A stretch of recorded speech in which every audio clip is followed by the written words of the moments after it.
Rina Choa Reyes, Francis Anthony Batong, Therese Verigor, Lena Alcantara, Jufila Candosa, Erwin Choa Reyes, and Idel Saher.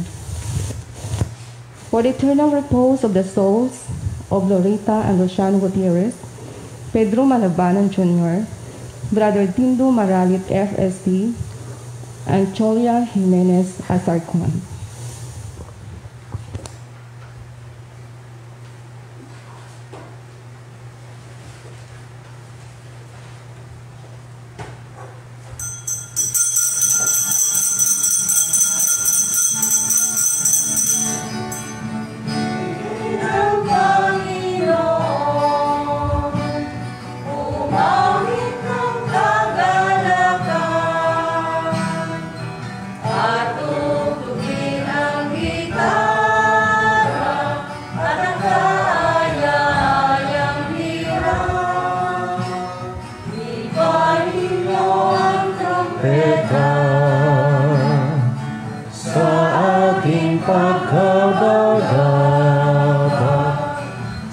Diyos tayo'y tumawa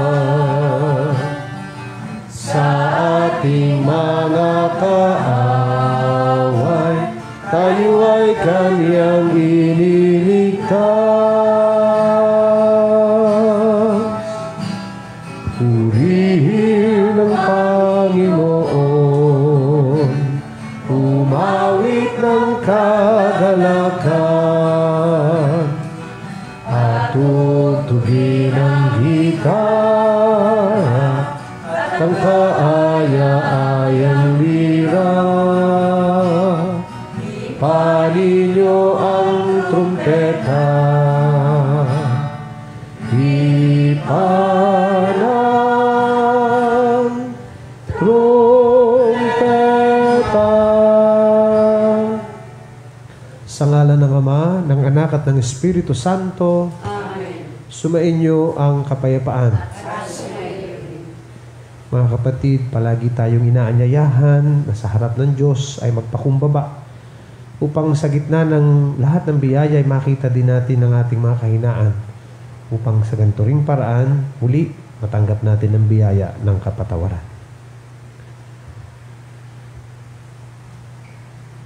Inaamin ko sa makapangyarihang Diyos at sa inyo, mga kapatid, na lubha akong nagkasala sa isip, sa salita at sa gawa, at sa aking pagkukulang.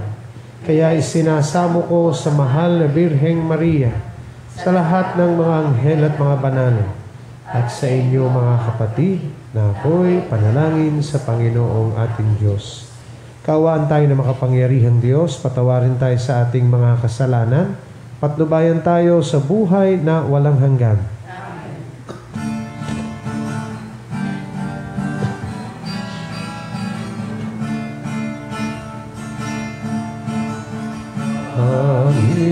Panginoon, maawa ka. Panginoon, maawa ka. Kristo, maawa ka. Kristo, maawa ka sa amin.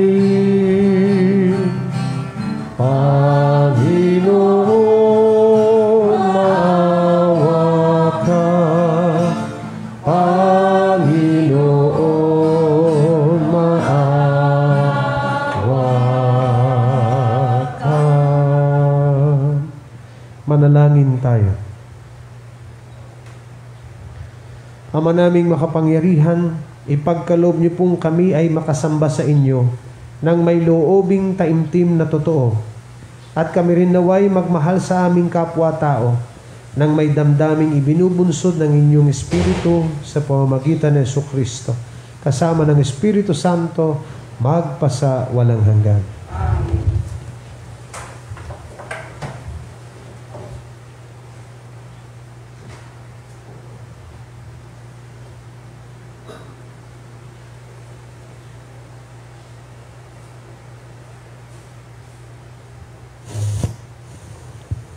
Pagbasa mula sa sulat sa mga Hebreo. Mga kapatid, magpapatuloy pa ba ako?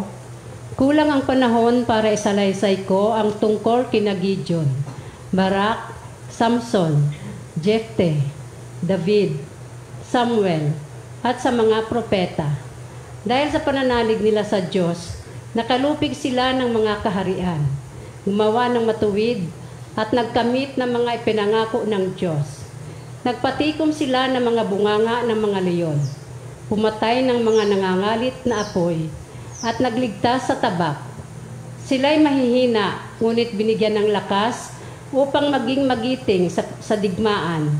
Ano pat na paurong ang hukbo ng dayuhan. Dahil sa pananalig sa Diyos, ibinalik sa mga babae ang kanilang mga patay matapos buhaying muli.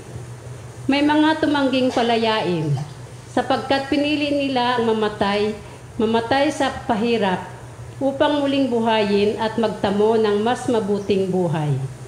Mayroon namang nilibak at hinagupit, at mayroon ding binilanggong gapos ng tanikala.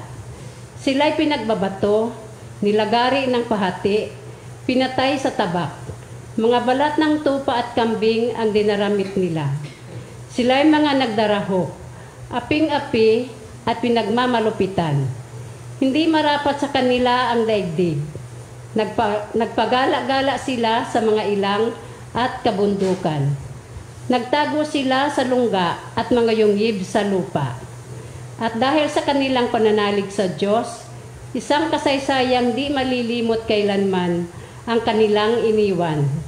Ngunit ang pangako ng Diyos ay hindi natupad sa kanilang kapanahunan, sapagkat may lalong mabuting panukala ang Diyos para sa atin.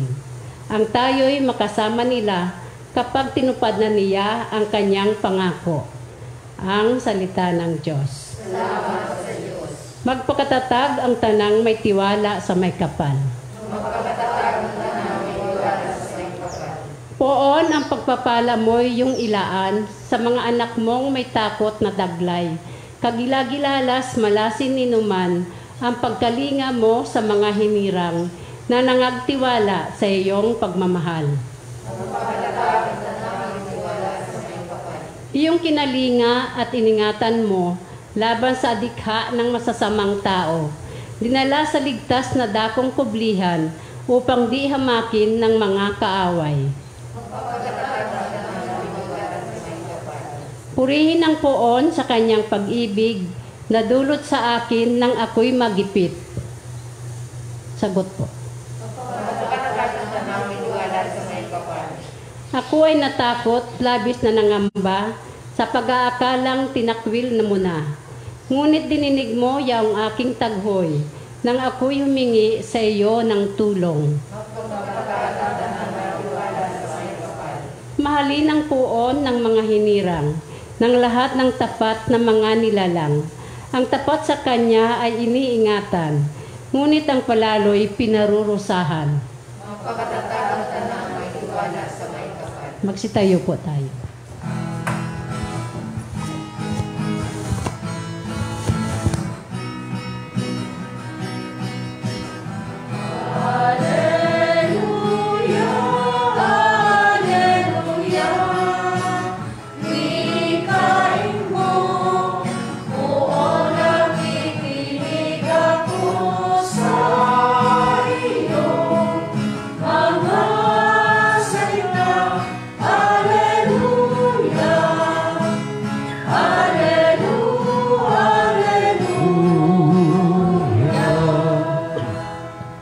Sumainyo ang Panginoon.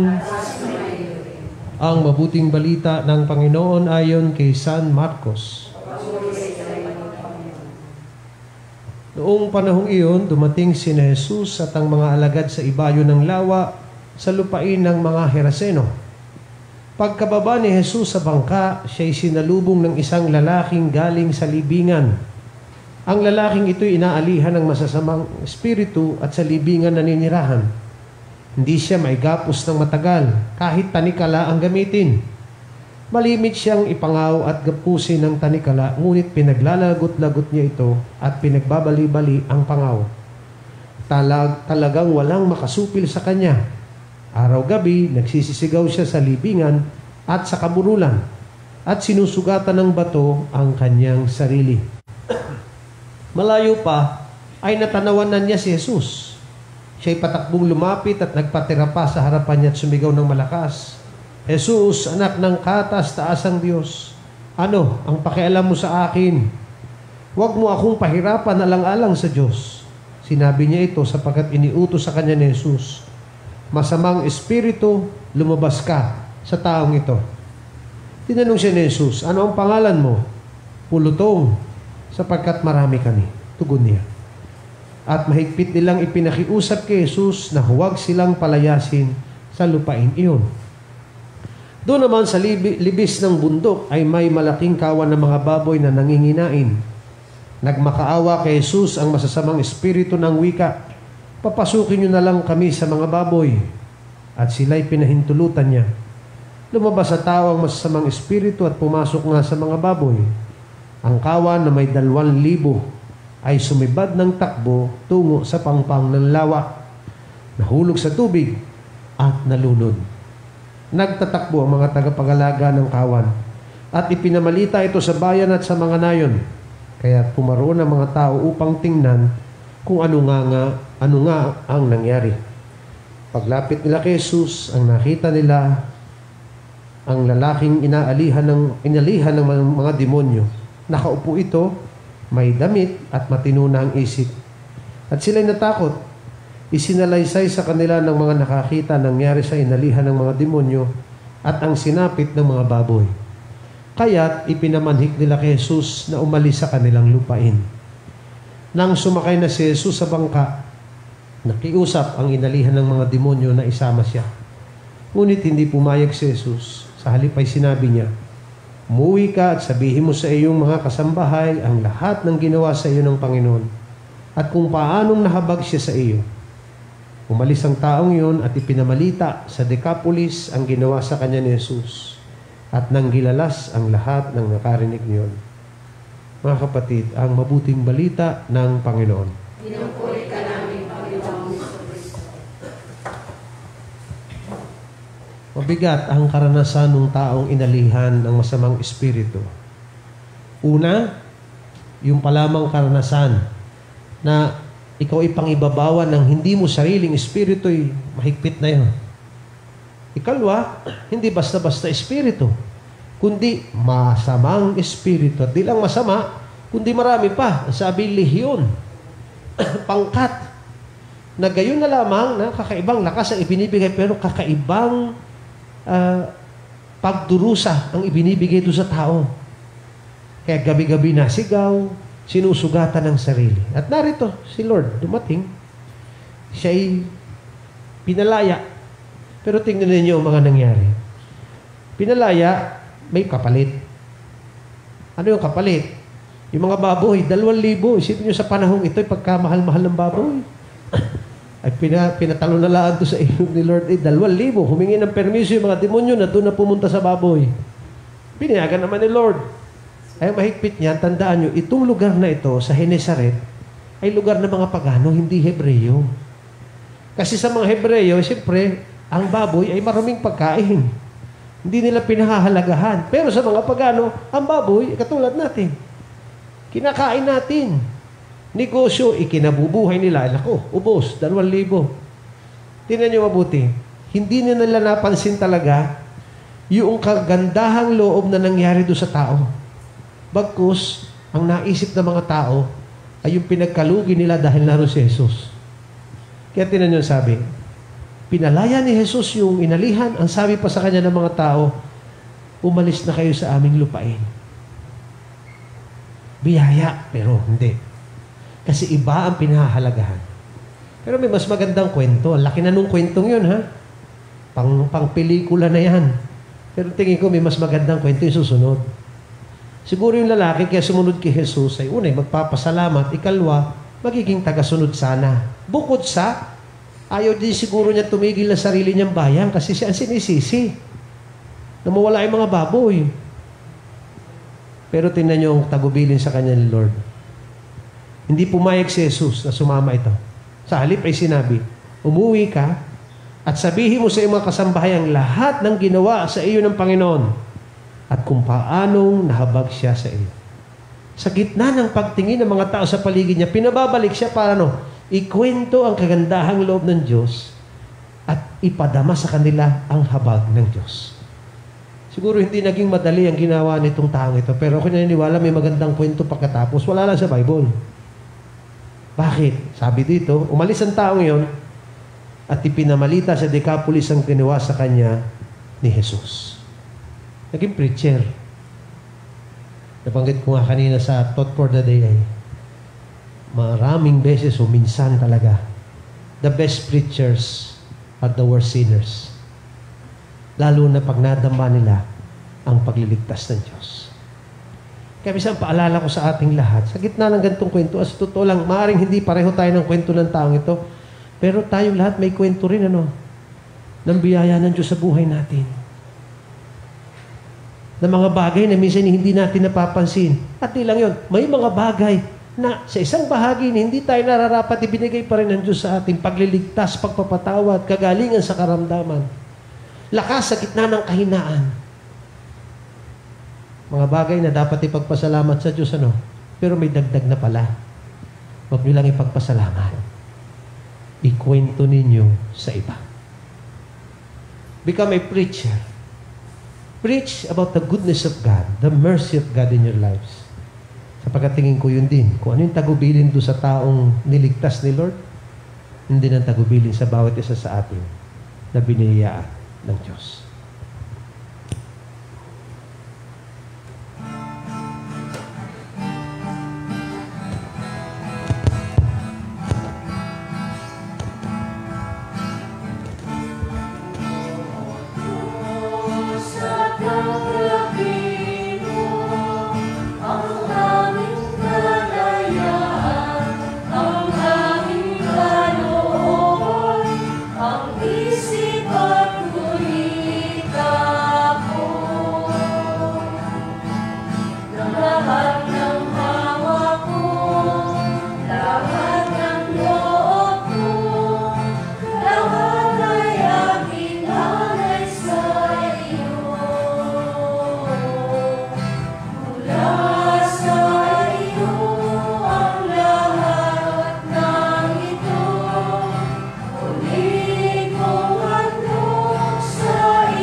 Manalangin kayo mga kapatid upang paghahain natin kalugdan ng Diyos, Amang makapangyarihan. Paghahain sa iyong mga kamay, sa kapurihan niya at karangalan sa ating kapakinabangan at sa buong sambayanan niyang banal. Ama naming lumikha ang mga alay na ngayon aming inihahanda sa hapag na ito na inyong dambana ay inyo pong tanggapin at gawaran ng pagpapala upang mapagsaluhan namin ang kaligtasan niyong ginawa sa pamamagitan ng Jesucristo kasama ng Espiritu Santo magpasa walang hanggan. Amen. Sumainyo ang Panginoon. Itaas sa Diyos ang inyong puso at diwa. Pasalamatan natin ang Panginoong ating Diyos. Ama naming makapangyarihan, tunay ngang marapat na kayo'y aming pasalamatan. Ikinalugod niyo pong likhain ng sanlibutan na inyong pinagbabago at idinarangal sa pamamagitan ng inyong anak na kinalulugdan, kaya't utang na loob ng inyong mga itinatangi at ng mga banal na kapiling niyo pong lagi ang inyong paggiliw at pagkakandili. Kaya't kaisa ng mga anghel na nagsisiawit ng papuri sa inyo ng walang humpay sa kalangitan, kaming lahat ngayon nagbubunyi sa inyong kadakilaan.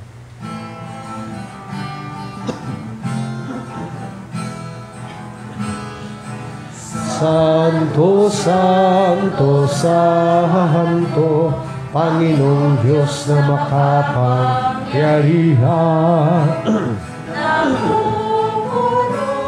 Ang langit at lupa ng kalwalhatian mo. Hosana, Hosana sa kaitaasan. Pinagpala ang naparirito ng Panginoon. Hosana, Hosana sa kaitaasan.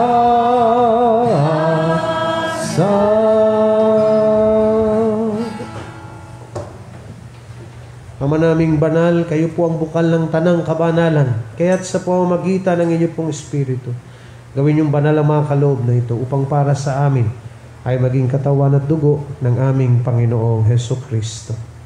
Bago niya pinagtiis ang kusang loob na maging handog, hinawakan niyang tinapay, pinasalamatan kaniya. Pinaghati-hati niya yon, iniabot sa kanyang mga alagad at sinabi, tanggapin ninyong lahat ito at kanin.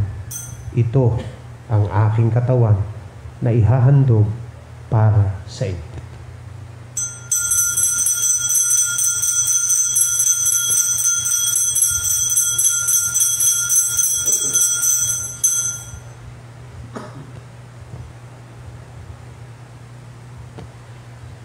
Gayun din naman noong matapos ang hapunan, hinawakan niya ang kalis, muli kanyang pinasalamatan. Iniabot niya ang kalis sa kanyang mga alagad at sinabi, tanggapin ninyong lahat ito at inumin. Ito ang kalis ng aking dugo, ng bago at walang hanggang tipan. Ang aking dugo na ibubuhos para sa inyo at para sa lahat sa ikapagpapatawad ng mga kasalanan. Gawin ninyo ito sa pag-alala sa akin.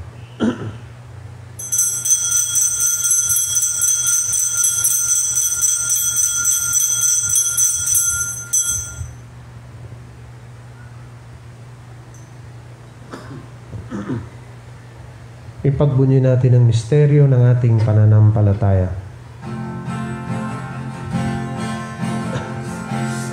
Namatay si Kristo'y nabuhay, si Kristo'y babalik sa wakas ng panahon. Ama, ginagawa po namin ngayon ang pag-alala sa pagkamatay at muling pagkabuhay ng inyong anak. Kaya't iniaalay namin sa inyong tinapay na nagbibigay buhay at ang kalis na nagkakaloob ng kaligtasan. Kami po ay nagpapasalamat dahil kami inyong minarapat na tumayo sa harap ninyo para maglingkod sa inyo. Isinasamo po namin kaming magsasalo-salo sa katawan at dugo ni Kristo ay mabuklod sa pagkakaisa sa pamamagitan ng Espiritu Santo. Ama, lingapin niyo po ang inyong simbahang laganap sa buong daigdig. Puspusin niyo po kami sa pag-ibig kay isa ni Francisco naming Papa, ng lahat ng mga obispo at ng tanang kaparian. Lalahanin din po ninyo mga kapatid naming nahimlay, na may pag-asang sila ay muling mabubuhay. Gayon din ang lahat ng mga pumanaw. Kawaan niyo po sila at patuloyin sa inyong kaliwanagan. Kawaan niyo po at pagindapatin kaming lahat na makasalo sa inyong buhay na walang wakas. Kay isa ng mahal na Birheng Maria, na ina ng Diyos, ni San Jose na kanyang banal na esposo, kaisa ng mga apostol at ng lahat ng mga banal na namuhay dito sa daigdig ng kalugod-lugod sa inyo. May pagdiwang nawa namin ng pagpupuri sa ikararangal ninyo sa pamamagitan na rin ng inyong anak na aming Panginoong Hesukristo. Sa pamamagitan ni Kristo, kasama niya at sa Kanya, ang lahat ng parangal at papuri ay sa inyo, Diyos Amang makapangyarihan, kasama ng Espiritu Santo, magpasawalang hanggan. Amen. Sa tagubilin ng mga nakagagaling na utos sa turo ni Jesus na Panginoon natin at Diyos, ipahayag nating lahat ngayon ng buong lakas loob. Namin sumasalangit ka, sambahin ang ngalan mo, mapasa amin ang kaharian mo, sundin ang loob mo. Dito sa lupa para ng salahit, bigyan mo kami ngayon ng aming kakanin araw-araw, at patawarin mo ang aming mga sala para ng pagpapatawad namin sa nagkakasala sa amin. At wag mo kaming ipahintulot sa tukso, tiadya mo kami sa lahat ng masama. Hinihiling namin kami adya sa lahat ng masama, pagkalooban ng kapayapaan araw-araw, iligtas sa kasalanan at ilayo sa lahat ng kapahamakan, samantalang aming pinananabikan ng dakilang araw ng pagpapahayag ng tagapagligtas naming si Hesu Kristo. Sapagkat iyo ang kaharian at ang kapangyarihan at ang kapurihan magpakailanman. Amen. Panginoong Jesucristo, sinabi niyo po sa inyong mga apostol, kapayapaan ang iniiwan ko sa inyo, ang aking kapayapaan ang ibinibigay ko sa inyo. Tunghayan niyo po ang aming pananampalataya at huwag ang aming mga pagkakasala. Pagkalooban niyo po kami ng kapayapaan at pagkakaisahin sa inyong kalooban kasama ng Espiritu Santo, magpasa walang hanggan. Amen. Ang kapayapaan ng Panginoon ay laging sumainyo. Magbatian po tayo ngayon ng kapayapaan sa isa't isa.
Kapatid, ito ang kordero ng Diyos na siyang nag-aalis ng lahat ng ating mga kasalanan. Mapapalad tayo ngayon ay kanyang inaanyayahan sa kanyang piging.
Act of spiritual communion.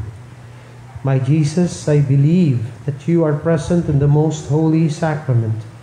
I love you above all things, and I desire to receive you into my soul. Since I cannot at this moment receive you sacramentally, come at least spiritually into my heart. I embrace you as if you were already there, and unite myself wholly to you. Never permit me to be separated from you. Amen. Manalangin tayo. Ama naming mapagmahal, kaming nagsipakinabang sa piging ng aming kinamtang kaligtasan ay humihiling na inyong bigyang kaunlaran sa pananampalatayang wagas kailanman. Sa tulong ng panubos na ngayon inyong bigay, sa pamamagitan ng Jesucristo kasama ng Espiritu Santo, magpasa walang hanggan. Amen. Oratio Imperata.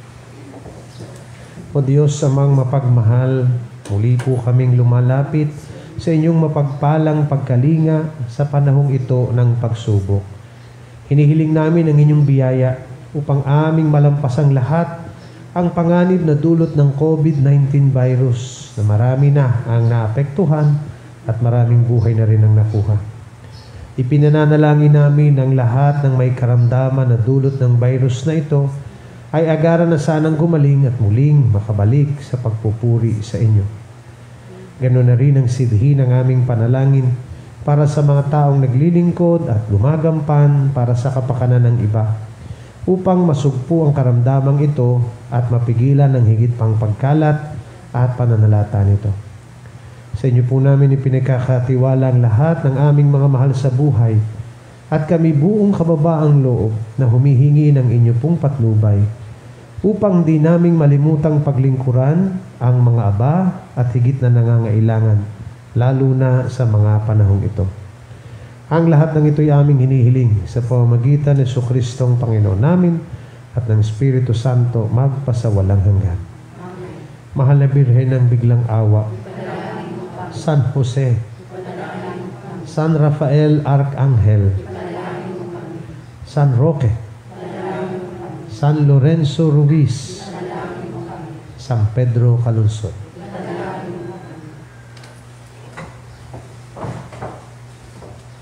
Sumainyo ang Panginoon at pagpalain kayong lahat ng ating mapagmahal at mapagpatawad na Diyos, Ama, Anak at Espiritu Santo. Amen. Ang banal na misa ay naihandog na, humayo tayong laging taglay ang mga biyayang dulot ni Kristo. Salamat sa Diyos.